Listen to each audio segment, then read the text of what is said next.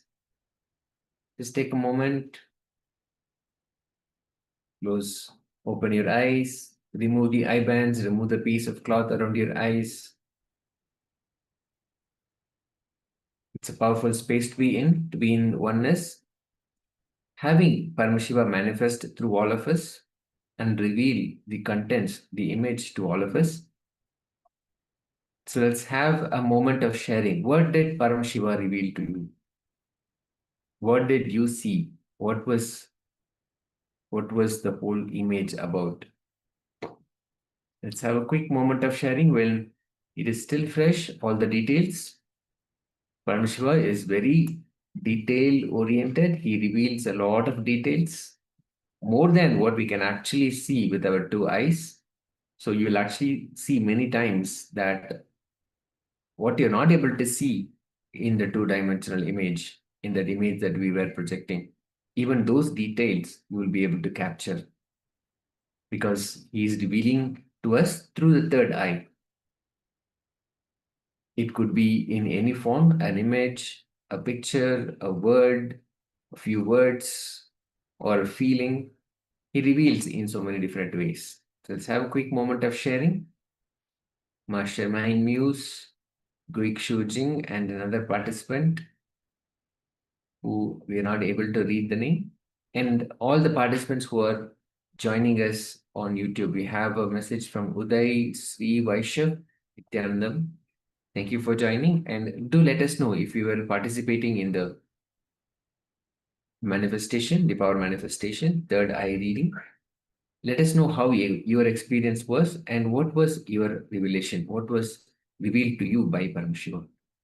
Let's have a quick moment of sharing before we enter into round 2 of power manifestation. This is a powerful space to be in when Paramashiva manifests through all of us.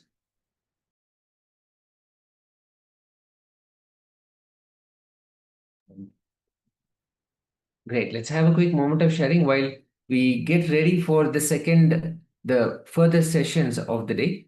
As we said earlier, today is going to be powerful cognitions, revelations from the Supreme Pontiff of Hinduism about living that enlightenment, that enlightened conflict management, how we can remove all conflicts and live in a conflict-free way. It's going to be a profound revelation, and so much of processes, the meditation techniques, power manifestation will be going through power manifestation sessions, and ultimately the darshan, the initiation from the Supreme Pontiff of Hinduism. So let's quickly get back to the sessions for the day. If you're still sharing, we'll continue to share. Yes, meanwhile, let us bring back that image once again. So yes, this is the image that we had displayed for you. As you can see, it's a beautiful forest pathway. You can see on the right-hand side, there's also a bench to sit on. Very nice, beautiful, relaxing. You can see the big, tall trees. You can see the sun's rays coming through the trees up ahead, through the branches and the leaves of the trees up ahead. You can see the brown ground. And it looks like a pathway, maybe paved. There's a lot of green, a lot of brown, and a lot of bright light from the sun. So yes, this is the image that we had displayed for you. If you had any of these details correct, so anything in relation to trees, nature, green, brown, bench, sunlight, forest, retreat, something along those lines, anything that's related to this, then congratulate yourself. Well done. You have manifested this power of third eye vision. Now, with that, let us get back to the program itself. So we'll now move on to the program. So as we mentioned, today we have we have the enlightened conflict management to live Advaita. So we'll have a short opening question and answers segment from past participants asking Swamiji on various different things. Then we'll go into love is your life. So requesting everyone, let us get ready. Let's sit comfortably with the head, neck, and spine in a straight line. And be ready to receive these sacred truths from the Supreme Pontiff of Hinduism, Bhagavan Sri Nithyananda Paramashivam. Let's begin.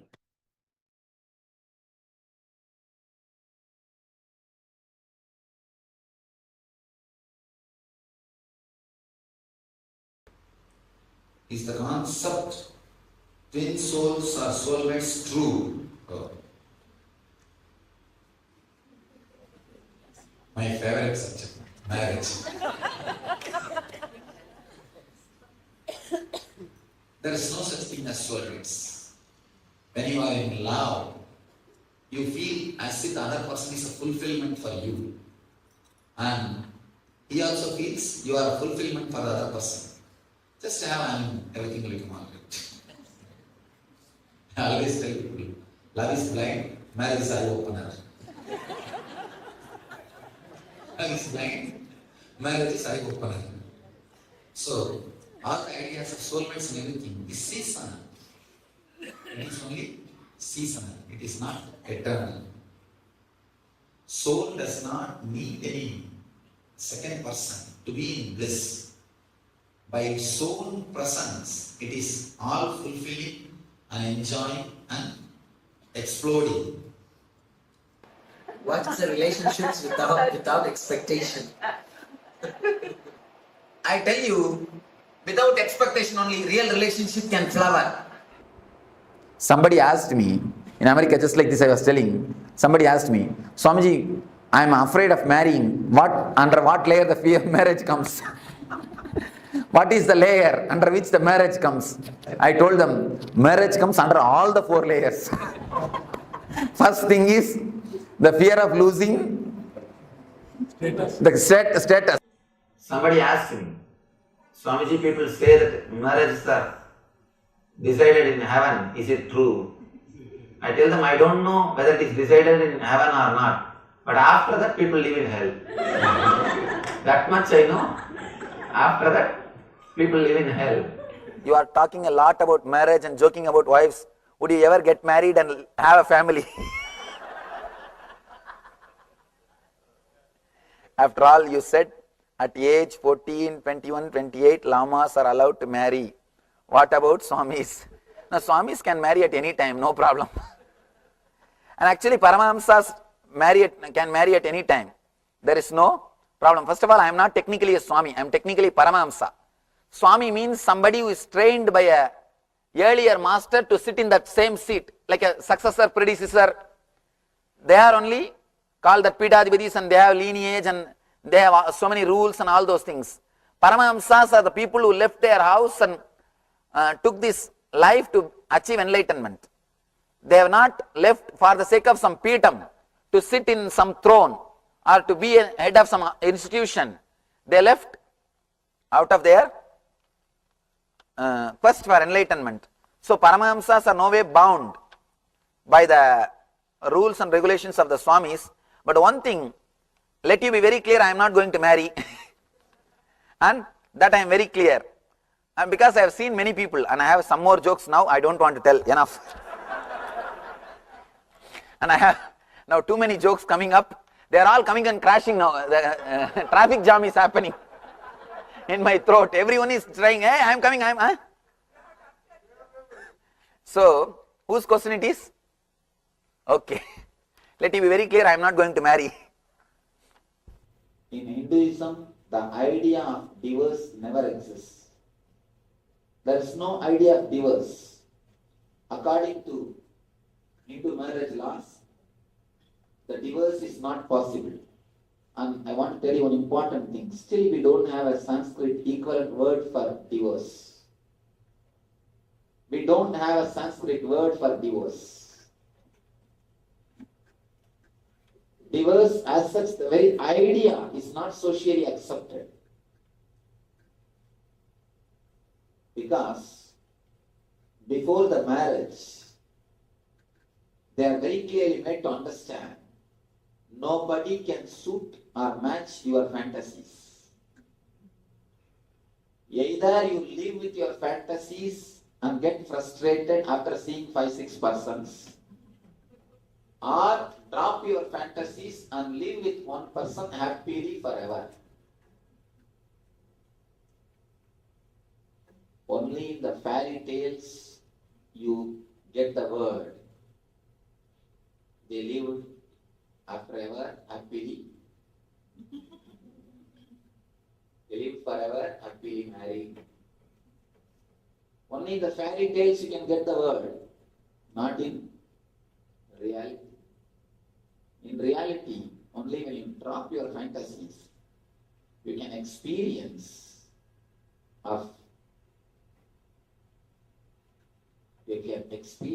what I call brahmacharya.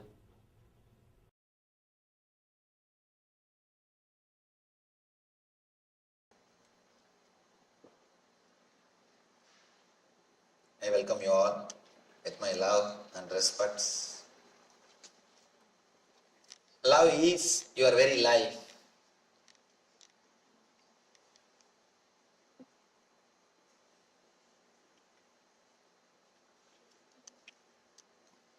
It's beautiful.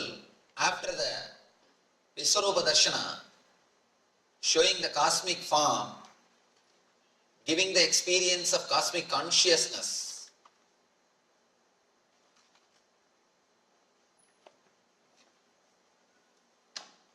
Krishna speaks about bhakti, love. Usually people think after bhakti comes spiritual experience. But I tell you the truth. After spiritual experience comes bhakti. Never a real bhakti can happen to you before spiritual experience. East always believes first spiritual experience, then social service. But Western religions believe social service will lead to spiritual experience. No. Never. Only a person who had the experience of every being as part of cosmic consciousness can really radiate love. Only he can know what is love. Nobody else can know what is love. Others can think they love or act as if they love. Be very clear. There are so many people who act as if they love. Sometimes by acting, they start thinking that they are loving. Never you can love by acting. Love is supposed to flow from your very being. It happens only when you experience the cosmic consciousness, spiritual experience. It is so nice. Krishna puts the whole thing step by step.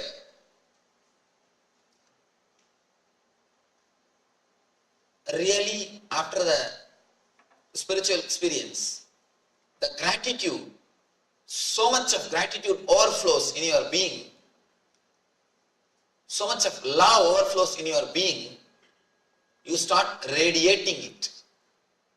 You start radiating.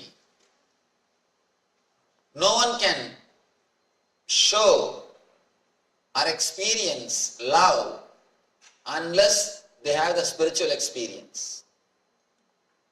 People come and ask me, Swamiji, you are telling all your devotees to meditate.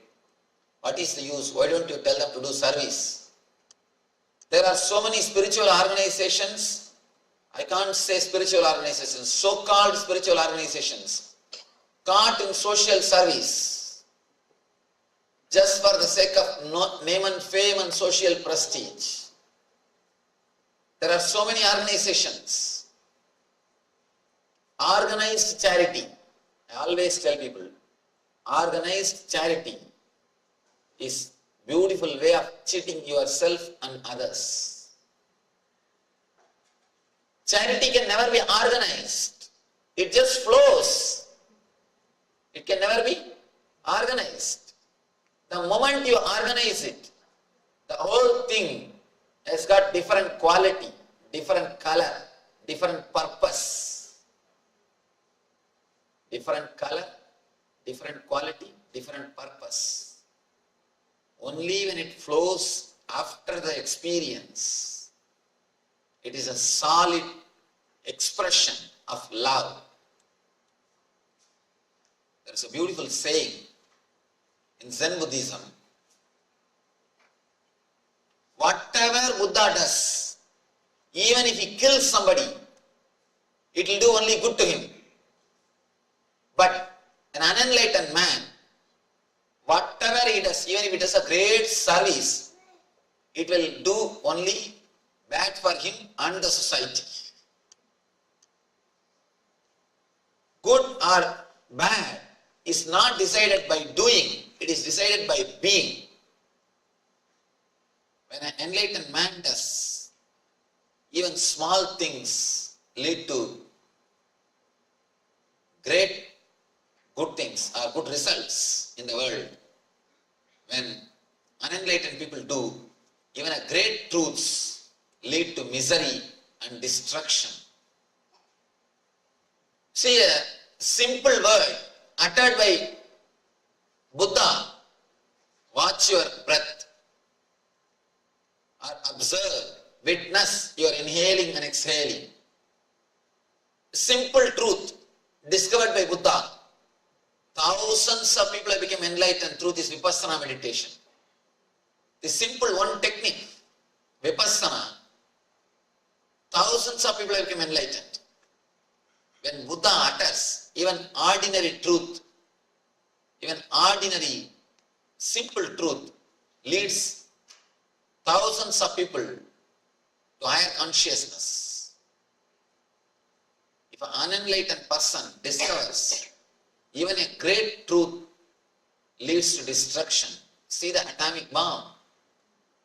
Great truth, the theory of relativity. Great truth. But when it comes out from unenlightened mind, it always leads to destruction. Important thing. I was just reading a statistics report in a magazine. They say all the governments, all the countries in the world have got enough of atomic weapons which can burn planet Earth 700 times.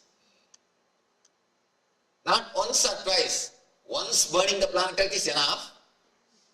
The atomic weapons they have stored, they have piled, can destroy planet Earth 700 times.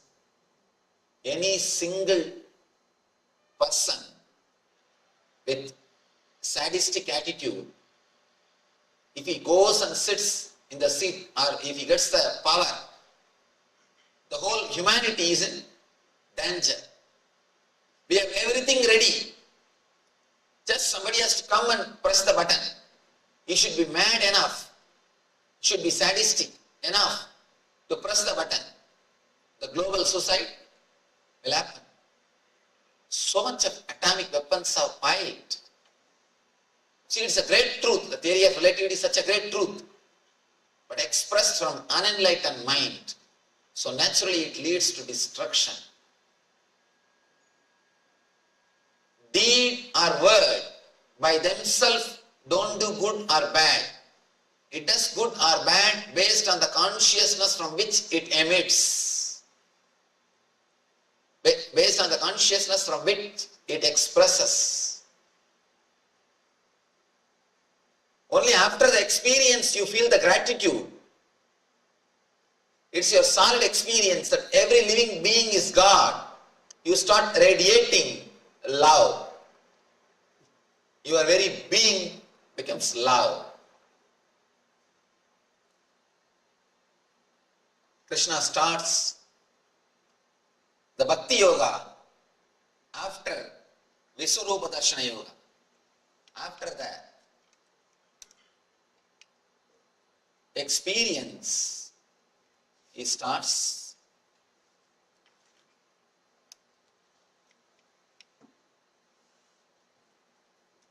Bhakti Yoga.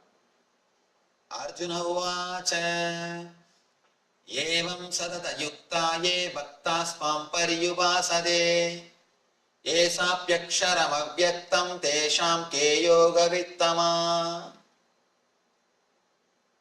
See, the whole trend in which Arjuna speaks is totally different now. The very trend, very way is different. He says, which are considered to be the more perfect? Those who are always properly engaged in your bhakti, are those who worship in those who merge in the Brahman, the unmanifested. Please be clear. Here, he is not asking for himself. It is from here the trend starts like a simple discussion. It's more like trying to record the truth, trying to put the whole thing in record for future generation. The questions from here is neither doubt nor enquiries. Just he tries to put the whole thing in the form of writing so that it will be useful for the next generation. A simple understandings. Yes, who is established in you totally, whether a person who is devotee or person who is enlightened. Two things. The religious people or so-called religious people always confuse this sloka, giving the meaning of Arjuna is asking whether worshipping the form or formless, which is right one. But I tell you, that is not the way Arjuna is asking. If you see the answer of Krishna, you can understand that is not the way Arjuna is asking. Arjuna is asking, is it good to be established in the same consciousness or to express the love and gratitude which is created by the conscious experience to the whole universe, to every being. See, when you get that spiritual experience, some people stay in that same experience inside, that's all. With closed eyes only they can see God. He is asking, that type of person is great, or a person who opens his eyes and sees God in every being, he is great. Please understand, he is not asking whether worshipping the form is great or worshipping the formless is great. No. But the so-called religious people have always given this meaning and created problem between Shankara and Ramanuja. It goes on and on and on. But if you see the answers, it is very clear. Arjuna is not asking this. He is asking, should I be established in that same experience, or should I express the gratitude which is happening to me? Expressing the gratitude which happens because of the experience is bhakti. Having that experience and rejoicing, staying in that experience is jnana, that's all. But Krishna's answer is, both are one and the same. Both are one and the same. And both are not two different things. How the first one leads to second one, and the second one leads again back to first one. You see, you must have heard about the vicious circle. First one leads to second one, and second one leads to the first one. And now I wanted to introduce a new word, virtuous circle. Vicious circle leads to low energy, to a lower level of consciousness. Virtuous circle leads you to higher energy, higher level of consciousness, bliss and devotion, bliss and gratitude. Gratitude and bliss. These two are virtuous circle which leads you to the higher consciousness. Bliss means the experience, leads you to expression, gratitude, service. Again, the expression, the gratitude or service leads you to bliss. One leads to other, the other leads to first. So it is called virtuous circle. Usually we are caught in the vicious circle. Fear leads to greed, greed leads to fear. Fear leads to more greed, fear leads to more greed, and more greed leads to more fear leads to more and more greed, and more greed leads to more and more fear. This is vicious circle. And here Krishna introduces virtuous circle. Virtuous circle is what he calls dharma. Dharma means virtuous circle, which leads you to higher and higher consciousness, which leads you to higher and higher level of experiences.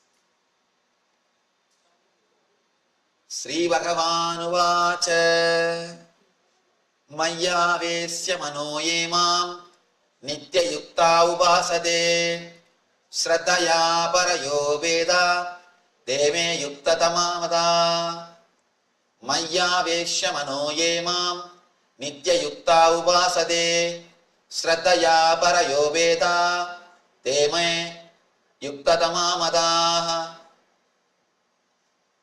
Bhagavan says, those who fix, those who are established in the consciousness which expresses the gratitude, bhakti, are always engaged in me. And the transcendental faith means the experience which they undergo at the time of cosmic experience. Both are ultimate. Of course, there are so many people who translate this text. Now I have to tell an important thing. Sanskrit is such a beautiful language. You can make any meaning out of any word. That is why so many thousands of commentaries on Gita is possible. But still Gita is new. No other book is commented by so many masters like Gita. But still Gita is new. Each one tries to give their own meaning. Again and again I insist. A person who has not experienced, if he starts speaking, naturally he will be in trouble, and he will be creating trouble to others. How blind leading blind leads both of them to trouble. Same way, a person without experience, when he translates or starts, he automatically does something called text torturing. Understand this small example. Here I am putting some diagram and explaining to you. After few days, you are presenting only audio CD to one of your friend who has not attended the lecture. How much he can grasp? He cannot. Because so many things are there in the diagram. I am explaining through a picture. If you are here seeing and listening, you will be able to, even then it is very difficult to grasp the truth, to understand it as it is. And if you are just giving an audio CD to some friend who has not come, who has not attended the program, how much he will be able to understand? Same way. And if he tries to understand and he wants to give a lecture on this subject to somebody else, how much it will be original? Same way. Person who has not seen, just got the audio recording, only the book. Bhagavad Gita is just audio recording. Transcription of audio recording. It is not even audio recording. If you just hear audio recording, at least you can understand few more things by the voice modulation. Here even voice modulation is not there. It's a transcription of audio recording. How much can you translate or interpret? That's the reason Vivekananda again and again emphasizes, don't read or listen anything which is expressed by a person who has not personally experienced. First thing he says, first thing, don't bother what he is speaking, bother first about who is speaking. He emphasizes on the personal experience. Here Bhagavan says, Maya Veshya Mano Emam Nitya Yukta Uvasade Shraddaya Parayo Veda Deme Yukta Tamamata. Those who express their experience as devotion, see that word upasate, upasana. The word upasana can be translated in many ways. When you see the divine in everybody, whatever you do is upasana. When you see the divine in everybody, whatever you do is upasana. Please be very clear. When you don't see the divine in everybody, you can't see divine in any statue or in any master. First be very clear. If you don't see divine in living beings, you can't see divine in a God or in a Guru. Somebody goes to Ramanuja. Ramanuja is a great master.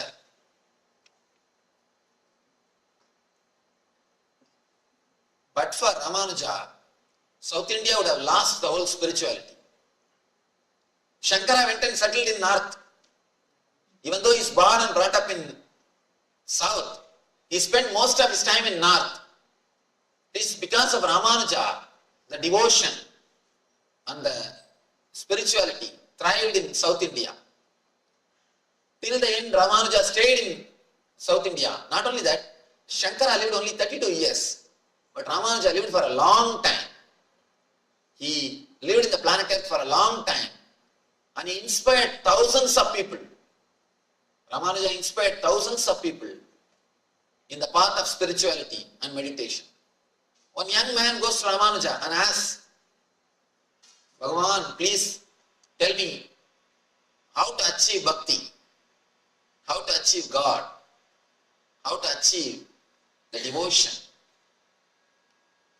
Ramanuja says, have you loved anybody in your life? This man was shaken. He said, I am a pure brahmachari. How can you ask me this question? I came to you to learn about God, but you are asking this question. Ramanuja says, first go and love somebody. See how you feel when you love somebody. Then come back, I will teach you about God. I will teach you about bhakti. Understand?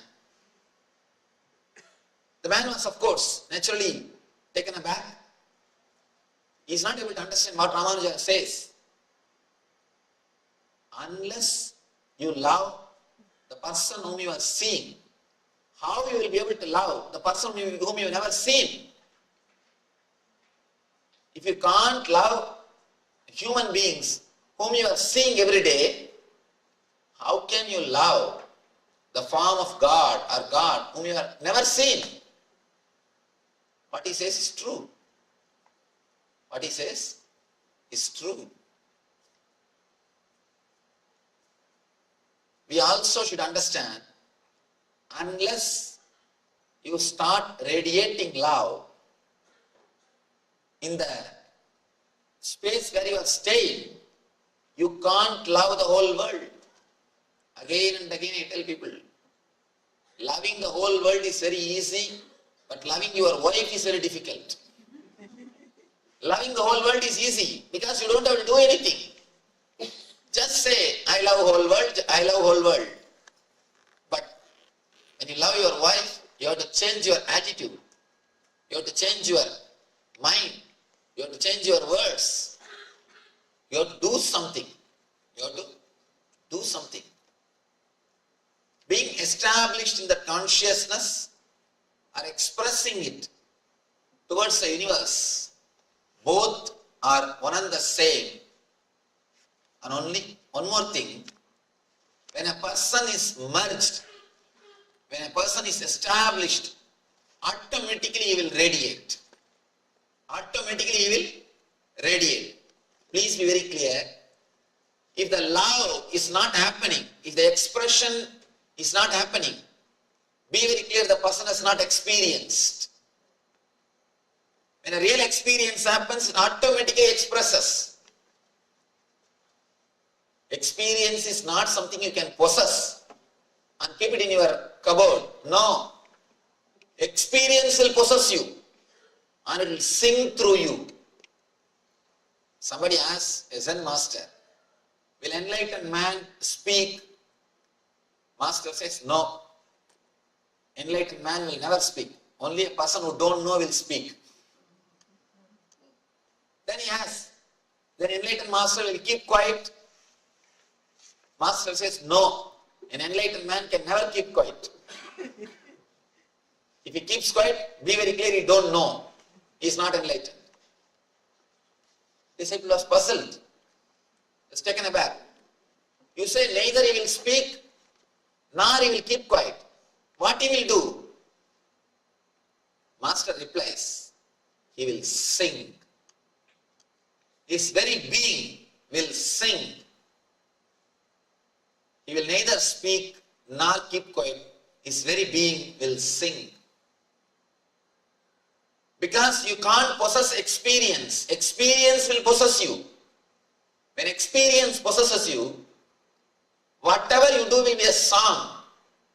Any word which comes out of you will be a song. Your very walking will be a dance. Your very body language will radiate a grace. All your expressions will be a service. Great service to the humanity. He says beautifully, enlightened man never keeps quiet or he never talks. He just sings. That is why Gita is given in the form of song. Gita is not prose, it is song. The great truths can never be expressed in logic. It can be expressed only through poems. He says, Krishna says, who is established in the consciousness is great. But the person who expresses, who shares, who automatically radiates will be much greater than who is established. But the truth is, if a man is established, he will radiate. He will radiate. Let me tell you a small story from a great devotee, Bhakta, who lived in Varanasi. He's a great Bhakta of Krishna. He had a small Bhagavad Gita book. Every day morning, he will take bath in Ganga, recite the Krishna's message, Bhagavad Gita, with all his devotion. Whole day he will be sitting and meditating on Krishna. He is continuously in the ecstasy of Krishna. He is just radiating Krishna Bhakti. Of course, you can see this type of souls only in India. People who can just sit and be in ecstasy. Society will never disturb them. Society takes care of them. In any other country, you will be called as homeless, put in the shelter, disrespected. That culture is so beautiful. And even if you sit If you are in ecstasy, you are respected, you are worshipped. And this person, he is in ecstasy, always singing Krishna's name in the Krishna Dhyana, the Leela Dhyana, in the Krishna Smarana. He is lost. One day, a beggar comes to him and asks, "Oh Swami, please give me something. For last 3 days I have not taken food." Now big difficulty. Because he himself is a beggar. And he has got only one property with him, that Krishna, the Gita book, that's all. Nothing else is his property. He has nothing. And he is always in ecstasy. Somebody gives, he eats. Otherwise he is singing the Krishna's name. His only property is that book, the Gita book. And this guy comes and asks, "I have not taken food for last 3 days, please give me something." He feels very bad and he looks this side and that side, nothing is there. Only one thing is there, that is Bhagavad Gita, which is preserved or worships for last so many years. That's the only property that is almost like a god for him. That's everything for him. Nothing else is his property. Suddenly, he gathers courage and takes that book. Tells that beggar, "You see, I have nothing. To tell you honestly, I have only this book. But I can tell you one thing. If you go inside the city and tell this book is my property and auction it, surely people will buy. There are so many people who respect me. Some way they feel devoted to me. So Krishna's blessing is there. Just go to the market and auction this book. Say that this book is my book. Surely people will buy, giving money, and take that money and eat and fulfill yourself. Be happy." And gives that book. Beggar just takes the book and goes away. Next day morning, when he is supposed to chant the Gita, he says, "Oh Krishna, I have given away your words to keep your." Established since 2002 in the United States of America, the United Ancient Nations is an intergovernmental organization currently made up of 160+ members and indigenous nations. The UAN and its work are guided by the purposes and principles contained in its founding charter. The UAN is a manifestation of the profound connection amongst indigenous peoples across the world, including African, Andean, American, European, Caribbean, Oceanic, and Asian regions, rooted in shared wisdom, sustainable practices, and deep reverence for the earth. The United Ancient Nations serves as an international cultural and diplomatic organization focused on uniting indigenous cultures globally. Our governance structure is... Yes, welcome back. Wonderful revelations there from the Supreme Pontiff of Hinduism on love is your very way. So now we'll be moving on to the next segment, which is going to be a detoxification segment. So during the course of this program, we are going through different detoxification ways of detoxing the body. And so this one is going to be on detoxing with herbal tea. So let us get ready. Yes, and as we can see, a lot of our behavior, the thought patterns, even our physiological and psychological issues are related to toxins that are lodged within our body. In many ways, we accumulate toxins throughout the day, through it be food, or maybe it is through our environment, in so many different ways, just by air, the air we breathe, the water we consume, the food, definitely. And so many different ways we accumulate a lot of toxins. And even when we do not follow the normal eating habits, we accumulate a lot of toxins within our system. So now, this is a very powerful way that Swamiji has given us to detox, remove all the toxins from our system. And we'll see this will help us with more than just physical being light or physically active, physically energetic, being very healthy. It also helps us in our spiritual path.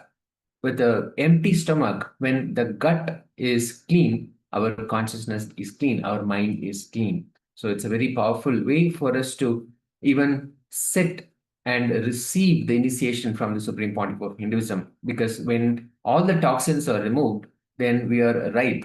We are in the right state to be able to receive the initiation and imbibe it and internalize it as well. So in this detox, in this recipe that Swamiji has given us of herbal tea, this is to be had ideally late in the evening. It's about after 2 hours of a meal with a light or almost an empty stomach, and it is to be served hot. The preparation time is only 5 minutes, and the serving size for 1 cup. The whole concoction is from Ayurveda. Bring any combination of Siddha herbal leaves. It could be Adimaduram, which is licorice, Karisalangani, which is false daisy, Ponnangani, Karpuravalli, mango leaves, or Tulsi leaves. Just any of those and any combination of these leaves can be there. And you can add 1 glass of water and just boil it. Filter, and you can serve it with honey or organic jaggery to sweeten it. You could add a few drops of lemon juice as well. And just a note that diabetes, if you have diabetes, avoid jaggery and do not use any other artificial sweetener as well. So just a note for people who may have diabetes, but otherwise just a combination of herbal leaves like Adimaduram, Karisalangani, Ponnangani, Karpuravalli or mango leaves or Tulsi leaves with 1 glass of water. That's all we need. And it has to be served hot at a almost empty or light stomach. So this is a powerful recipe that Swamiji has given us. And the powers of the Siddha herbs, all these herbs, they have the power to bring us to become a Dhira. A Dhira is somebody who can discriminate the authentic and inauthentic. And it helps us to build immunity. It basically acts as Aushadha or medicine. We will be able to receive enlightenment, the initiation, and also manifest powers. If you're actually thinking you're having any difficulty with manifesting powers, this is the way. More and more detox will really help you in manifesting powers as well. And for a clean stomach, because all of these herbs will really help us to keep our gut clean. It helps in problems of acidity, gas, constipation, and helps in hydration as well. And this powerful herbal drink also gives us a clean, straight vision. The eyes will not flutter too much, bright and fresh. The eyes will be really bright and fresh. You will feel that coolness also. You will be able to overcome tiredness and you'll be able to overcome the situation or the feeling sleepy all the time also. And Siddha herbs, one beautiful aspect about them is that they are never addictive and they never cause addiction. So it is not like the other energy drinks or beverages, like for example, tea or coffee, which are very addictive. But these herbs, these herbal drinks are never addictive or they never cause addiction as well. So now we will project this slide with the recipe on how to make this herbal tea. So you could all note this down for a moment and have it as part of your routine. And this is a very powerful detox routine shared directly by the Supreme Pontiff of Hinduism for all of us to experience that detoxification, removing of toxins. So let us have a quick moment. You can note this down.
more deeper.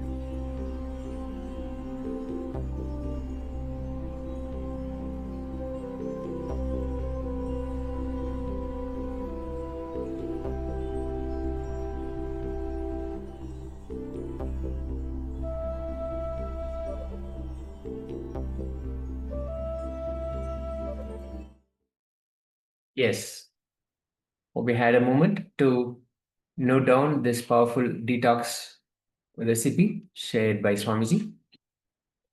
So, with that, now let us enter into internalizing the truths revealed by Swamiji, the Supreme Pontiff of Hinduism. When he talked about love, love is our very life. It's not something that happens to us, it's not something that we do, it is actually our life. Only a person who has the experience of every being as part of cosmic consciousness can really radiate love. And the good or bad is not decided by doing, it is decided by being. A person who has experienced that cosmic consciousness and enlightened being, whatever he or she does, is going to be good.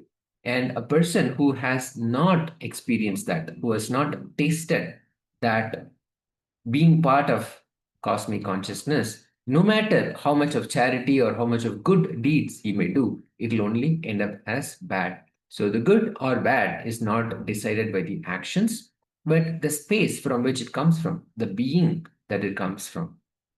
And dharma means virtuous cycle, which leads us to higher and higher consciousness, which leads us to higher and higher levels of experiences. So dharma is always the cycle that again and again brings us back into that higher consciousness, keeps on raising us.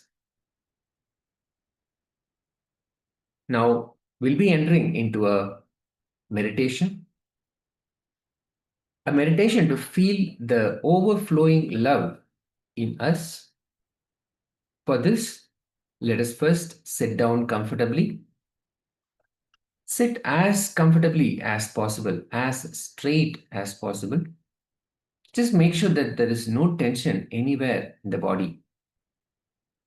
If you feel like there is any tension or stress or pain anywhere, just gently adjust yourself and make sure that you are comfortable to start with.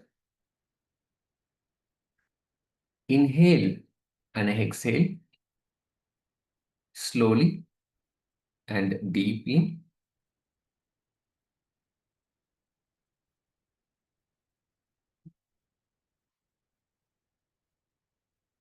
Let your shoulders be relaxed. Let your back be straight. Just all around, entire body, let it be completely relaxed. Now, focus on your heart region. Exclude everything else.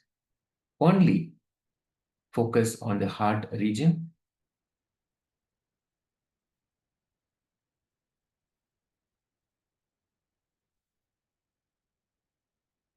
Focus only as on your heart region.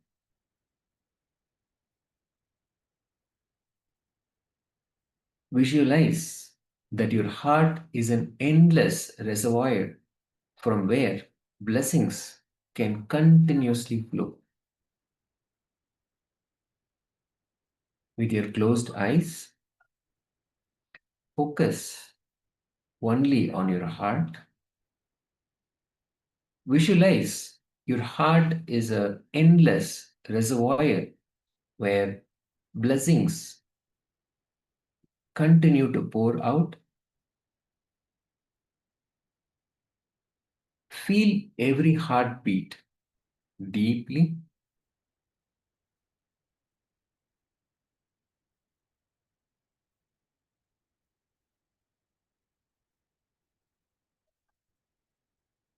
Let every heartbeat resound throughout you.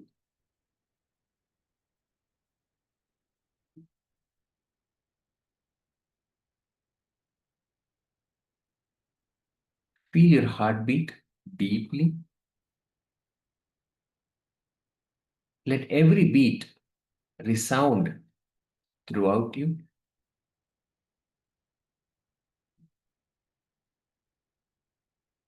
Between the heartbeats, feel the energy of love happening.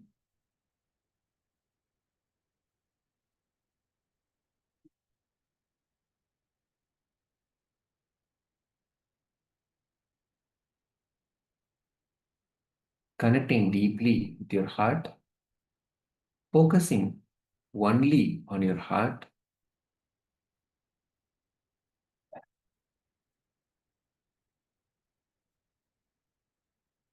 Feeling your heartbeat intensely, allowing the beat to resound throughout you. Feel the energy of love happening between the heartbeats.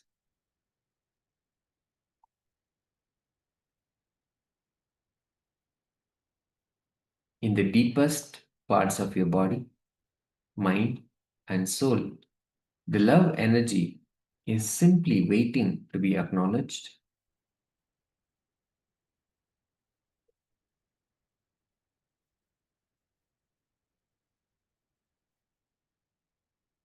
Deep inside you, the love energy is simply waiting to be acknowledged.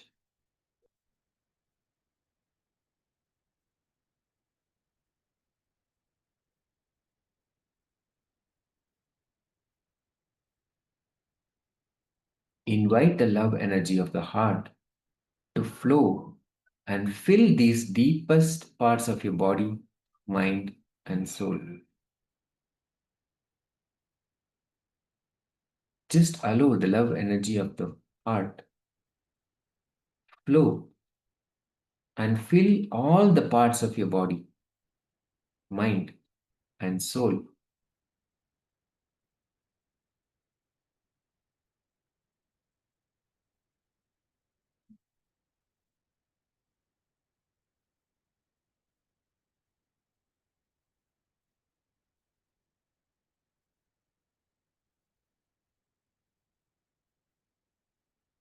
Let the heart pour the energy of love to all the parts of your body, the deepest parts of your body, mind, and soul.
Slowly, very slowly,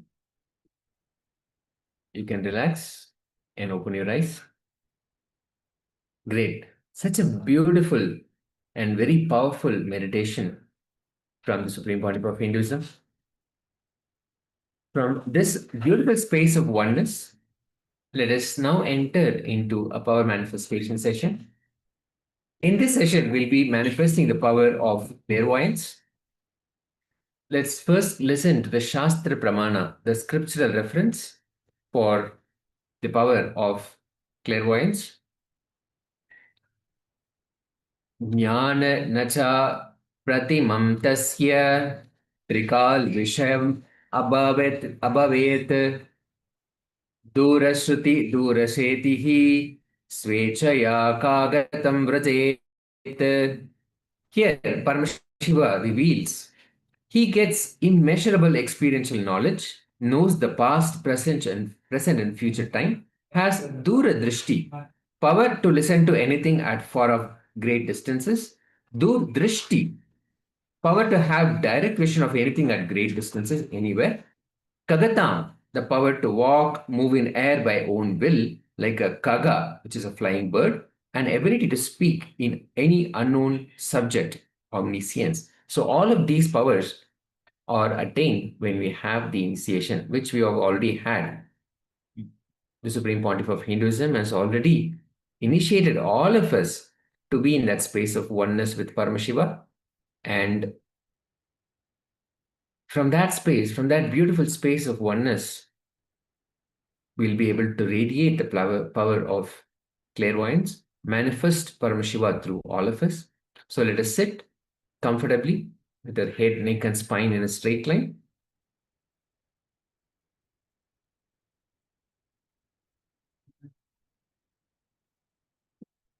Sit comfortably with your head, neck, and spine in a straight line.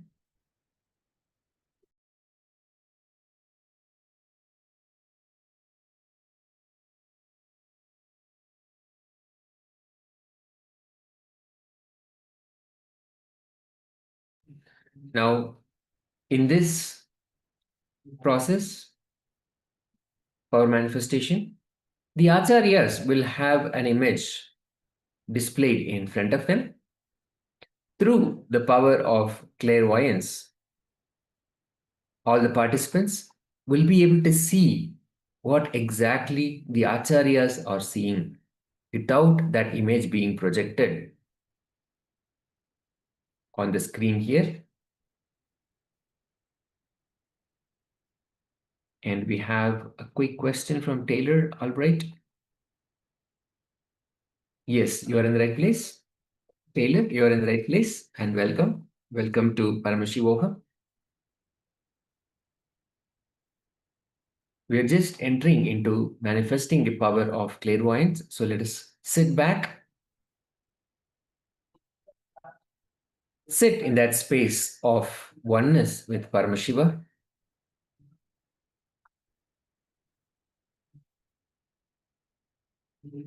Sit comfortably with your head, neck, and spine in a straight line. Sit with the intention to manifest Paramashiva.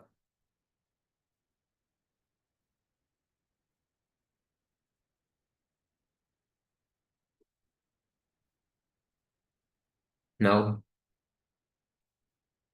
have the intention to manifest the power of clairvoyance. The acharyas will have an image in front of them.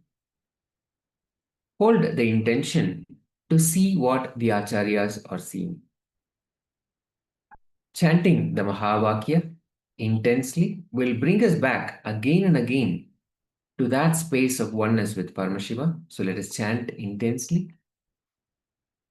Om Nithyananda Paramashivoham. Om Nithyananda Paramashivoham.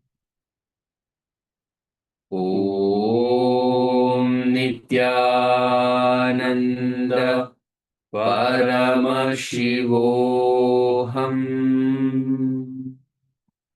chant intensely. Hold the intention to manifest Paramashiva, manifest the power of clairvoyance.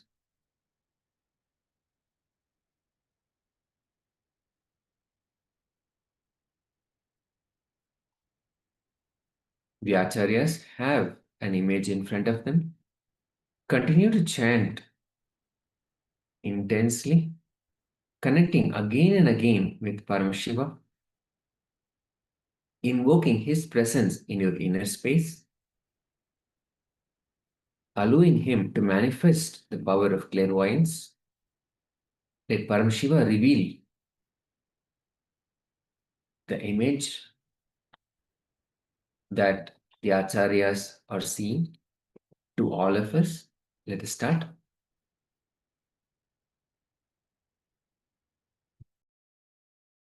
Nithyananda Paramashivoham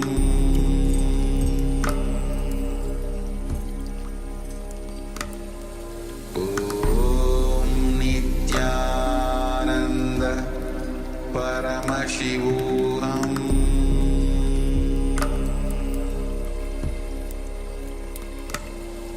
Om Nithyananda Paramashivoham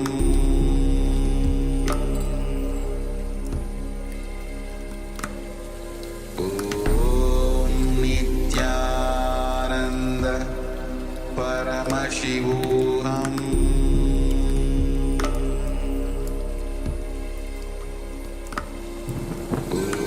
Om Nithyananda Paramashivoham Om Nithyananda Paramashivoham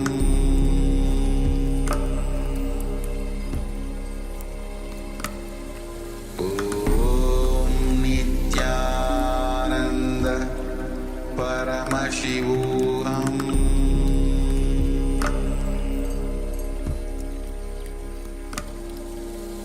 Om Nithyananda Paramashivoham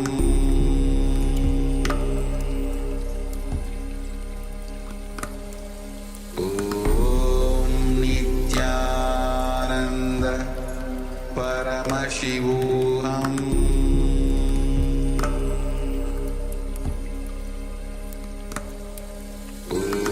Om Nithyananda Paramashivoham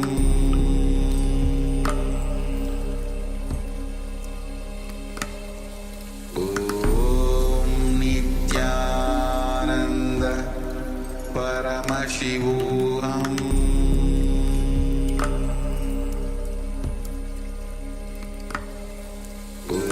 Om Nithyananda Paramashivoham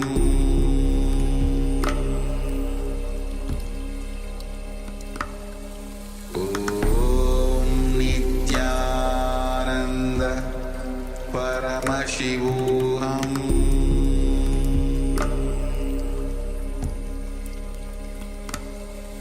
Om Nithyananda Paramashivoham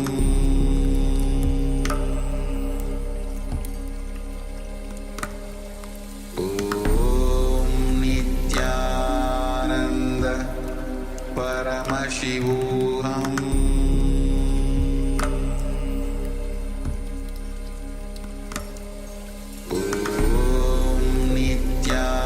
Nithyananda Paramashivoham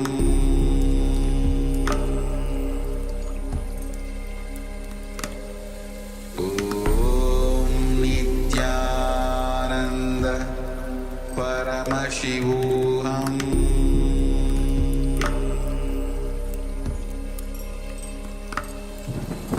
Om Nithyananda Paramashivoham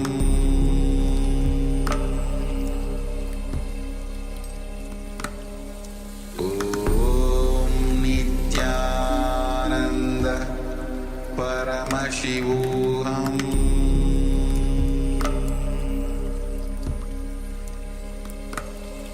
Om